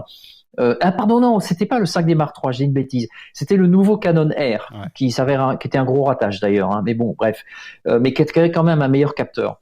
Et donc j'avais en boîtier de secours le Mark III. Voilà. Donc du coup, je prends mon boîtier de secours, mais j'arrivais plus à faire des images tellement j'étais pas bien, j'étais incapable de faire des photos. Donc j'en ai fait une ou deux. Et puis le Mark III, c'était quand même, la qualité était vraiment très inférieure. Donc je décide je me dis bon allez, j'arrête tout, je rentre à la maison. Donc je prends la route, il trouvait un déluge de flotte, je me tape des heures de bouchon sous la flotte, etc. Et je fais une ou deux photos avec donc le boîtier que j'avais, mon boîtier de secours. Et puis coup de téléphone, plutôt pas coup de téléphone, je vois mon téléphone, puis je vois un message avec le nom du bled où était le commissariat. Et je dis, oh, ils m'ont appelé. Donc je les rappelle. Effectivement, quelqu'un avait trouvé l'appareil photo et l'a déposé à mon hôtel. Donc je refais toute la route dans l'autre sens, j'avais quand même fait plus de 100 km. Donc je refais 100 km dans l'autre sens pour venir récupérer mon appareil photo que cette femme avait trouvé. Voilà. Et du coup, qui était elle-même un peu photographe, je crois. T'es reparti sur refaire tes photos ou t'es rentré directement quand même? Non, je suis rentré. Puis de toute façon, la fenêtre météo était passée, mais je suis rentré. Par contre, là, j'étais content. J'ai dit, il faut pas trop désespérer de l'humain parfois. C'est clairement pas une grande ville. T'aurais fait ça dans Paris, je suis pas sûr qu'on te l'aurait ramené, mais. J'aurais jamais retrouvé, ouais, je pense. Dans un petit village en Italie, il y a pas de raison que ça se passe autrement. Ouais, je sais pas. Mais voilà. Bah écoute, c'est un beau souvenir en tout cas. Au moins, ça se termine bien cette histoire. Ouais, pas par une photo incroyable, encore que tu ne nous as pas dit, mais peut-être qu'il y a une photo incroyable qui est sortie non, j'arrivais pas à trouver ce que c'est sublime. C'était au bord du lac Lugano, si je dis pas de bêtises. J'arrivais pas à trouver ce que je voulais. C'est pas évident. Donc il y en a une dans le bouquin quand même, prise au bord du lac Lugano, que j'aime bien. Bah écoute, quand on la regardera, on saura toute l'histoire derrière celle-là. C'est la dernière question de l'épisode. Qui est-ce que tu me recommanderais pour un prochain épisode, justement? Tu veux dire en photographe? Un photographe que je pourrais interviewer. Un bon restaurant. Ça t'intéresserait d'avoir un bon restaurant aussi, mais j'en connais 2-3. Mais un photographe que tu verrais bien répondre à toutes ces questions et dont les réponses pourraient t'intéresser. Alors là, tu me cueilles à froid. Je reprendrai le Todido. Je dirais Todido, ouais. Je n'ai jamais entendu en longue interview.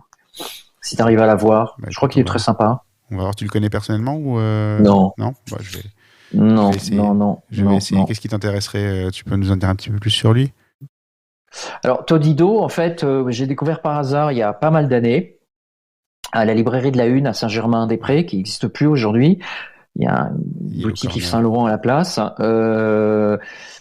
Et il y avait un petit rayon photo à l'étage, comme ça, sur la mezzanine. Je tombe sur un bouquin gigantesque. Je tombe en arrêt sur ce bouquin, qui était précisément des photos prises avec des vitres, mais différentes, avec des espèces de buées de flou.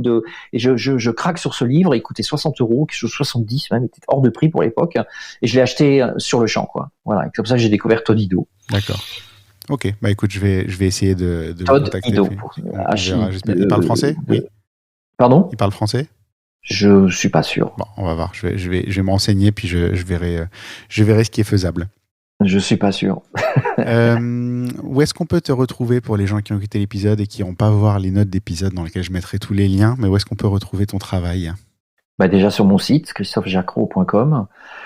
J'ai une expo qui démarre pour un peu plus d'un mois, donc à Paris, rue de l'Université. Tu donneras le numéro parce que je l'ai plus en tête. Ouais. C'est une nouvelle galerie avec qui je vais travailler. D'accord. À partir du 19 octobre. Galerie Blin plus Blin. Ouais.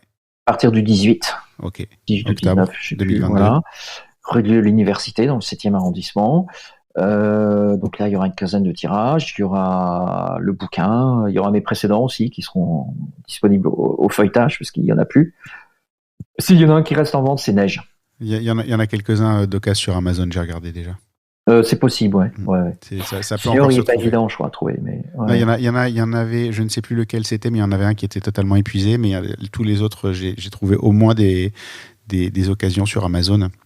Ouais, donc peut-être. On peut encore mettre la main dessus. C'est pas les meilleures conditions, mais voilà, en tout cas, on peut encore en trouver d'une manière ou d'une autre. Senior, c'est difficile, je crois, mais sauf d'occasion et un peu cher. Mais Neige, il y en a, ça c'est sûr, il est disponible. Ok, voilà. Bah écoute, je mettrai de toute façon tous les liens dans les notes d'épisode. T'as prévu de passer sur les expos ou pas? Alors oui, au vernissage donc chez Blin. Ouais. Et puis je crois qu'il y a des dédicaces prévues en librairie à Paris. D'accord. Mais j'ai pas les dates, ça sera au mois de décembre. Moi, je les rajouterai au fur et à mesure. Pour Noël, ouais, ça sera. Elles sont pas placées encore, on n'a pas les dates. Ça sera. Moi, j'ai demandé à ce qu'on les fasse avant Noël, quoi. D'accord. Moi, je demanderai à Marilyn de Voilà, me tenir au courant. Puis décembre. je mettrai les dates dans les notes d'épisode. Je les rajouterai au besoin après coup. Mais comme ça, les gens qui voudraient te voir pour se faire dédicacer leur livre pourront le faire et te dire tout le bien qu'ils ont pensé de toi. Ben, je sais pas. J'espère qu'il va plaire parce que on a bossé dessus. Ça faisait 2 ans que je voulais le faire, ce bouquin. Il est énorme en format. Il coûte une fortune. Il a coûté très cher à fabriquer. Ouais. Donc là, je l'attends là. Il est chez le façonnier en Italie en ce moment, présentement là. En ce moment, il y a des petites mains, des braves petites mains qui sont en train de le relier, de couper, d'attacher, de serrer les fils. Voilà. Donc je leur dis bonjour à ces, je dis ces dames, je sais pas pourquoi, à ces gens dans cette usine qui est une grosse usine, je crois.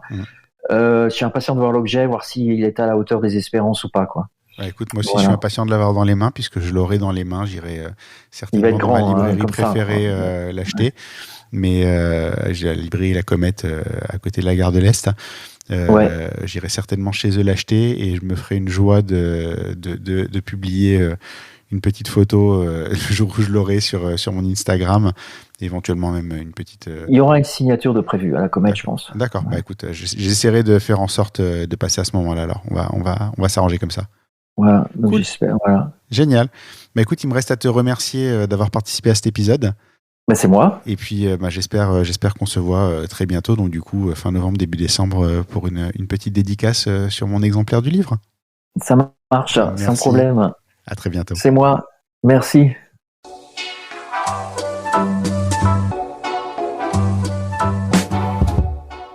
Merci d'avoir écouté cet épisode. N'oubliez pas de laisser une note et un commentaire sur Apple Podcast, c'est important et ça aide beaucoup à notre visibilité. Vous pouvez également aller sur le blog Dans l'œil du photographe à l'adresse www.dlodp.fr. C'est tout pour aujourd'hui. On se retrouve au prochain épisode dans l'œil d'un nouveau photographe.